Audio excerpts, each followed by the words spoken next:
혹시 옛날부터 내려오던 민간요법이 정말로 현대과학으로 증명될 수 있을까 궁금해 본 적 없으신가요? 오늘 그 질문에 대한 답을 아주 강렬한 붉은빛을 띤 버섯에서 한번 찾아보려고 합니다. 바로 이 버섯입니다. 오늘의 주인공, 진홍색 간버섯. 와, 색깔 정말 강렬하죠?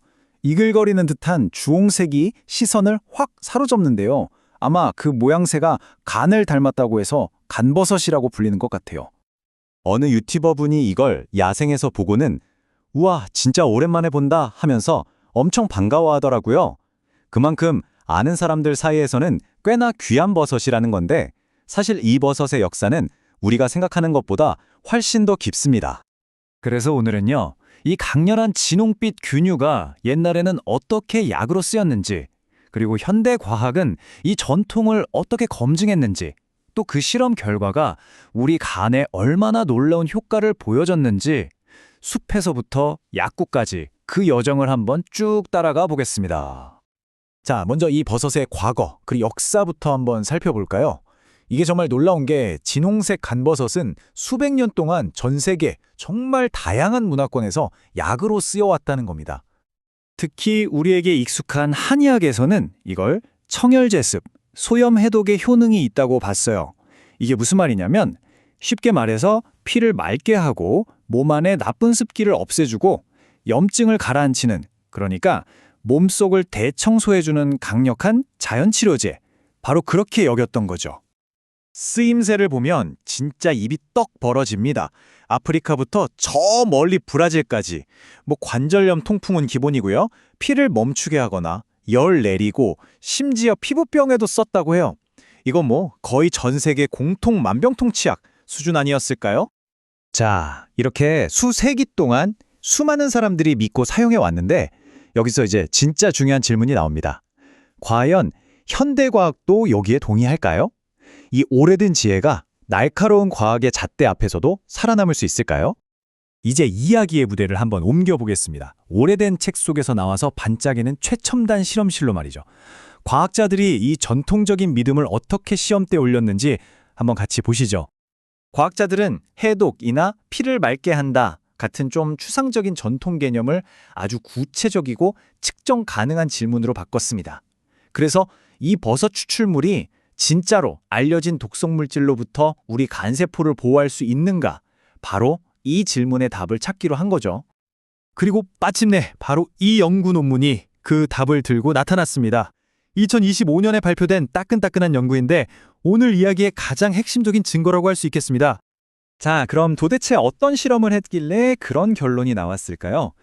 좀 복잡해 보일 수 있는 과학 실험 과정을 제가 아주 간단하게 한번 풀어드려 볼게요.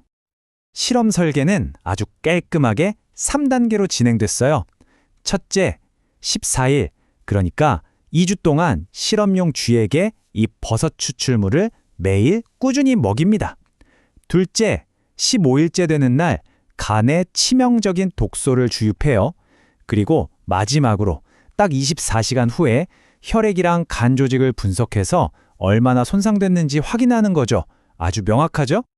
여기서 쓴 사염화탄소, CCl4라는 독소는요, 일부러 급성 간 손상을 일으킬 때 쓰는 대표적인 물질이에요.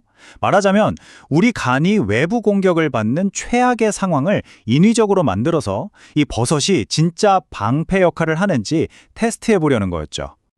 자, 이제 정말 가장 궁금했던 부분입니다. 과연 버섯은 이 공격으로부터 간을 지켜냈을까요? 그 결과는요, 연구팀도 깜짝 놀랄 만큼 정말 극적이었습니다. 이 그래프를 보시면 결과가 한눈에 보입니다. 우리 간이 손상되면 혈액 속에 AST, ALT 같은 효소 수치가 막 치솟거든요. 이게 마치 건물에 불 나면 울리는 화재 경보기 같은 거예요.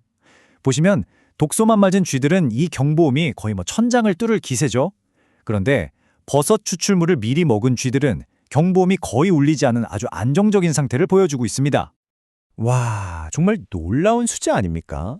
간 손상의 핵심 지표인 ALT 수치가 무려 93%나 줄어들었어요. 독소 때문에 폭발했던 손상 지표가 거의 정상 수준으로 되돌아왔다는 뜻입니다. 이건 수치상으로 14배가 넘는 차이인데 그야말로 압도적인 보호 효과라고 할 수밖에 없죠. 실제 간 조직 사진을 보면 그 차이가 더 충격적으로 다가옵니다. 왼쪽이 독소에 공격당한 간이에요. 색깔도 창백하고 여기저기 얼룩덜룩하게 손상된 게 보이죠. 그런데 오른쪽, 버섯 추출물로 미리 보호받은 간을 보세요. 언제 공격을 받았냐는 듯이 선명한 붉은빛에 매끈한 표면을 그대로 유지하고 있습니다. 정말 대단하죠? 세포 안을 들여다보면 더 치열한 전쟁이 있었습니다. 독소는 유해한 산화 스트레스라는 폭탄을 터뜨리고 간의 자체 방어군인 항산화 물질을 고갈시켰어요. 그런데 버섯 추출물이 투입되니까 전세가 완전히 역전됩니다. 스트레스 폭탄은 줄여주고 고갈됐던 우리 몸의 방어군은 다시 정상 수준으로 꽉 채워준 거죠. 자, 그렇다면 이 모든 놀라운 과학적 발견들이 우리에게 궁극적으로 무엇을 말해주고 있는 걸까요? 이제 전체적인 그림을 한번 정리해 볼 시간입니다. 결론은 이겁니다. 수백 수천 년 동안 여러 세대에 걸쳐서 이거 몸에 좋아, 간에 좋아 라고 믿어왔던 그 민간요법이 그냥 뜬구름 잡는 이야기가 아니라 이렇게 수치로 증명되고 눈으로 확인할 수 있는 강력한 과학적 근거를 가진 사실이었다는 거죠. 이 진홍빛 버섯의 이야기는 우리에게 더 큰 질문을 남깁니다. 과연 자연 속에는 우리가 아직 발견하지 못한 채 과학의 손길을 기다리는 고대의 지혜가 또 얼마나 많이 숨어 있을까요? 어쩌면 우리가 걷는 저 숲이 우리가 상상하는 것보다 훨씬 더 거대한 약국일지도 모르겠습니다.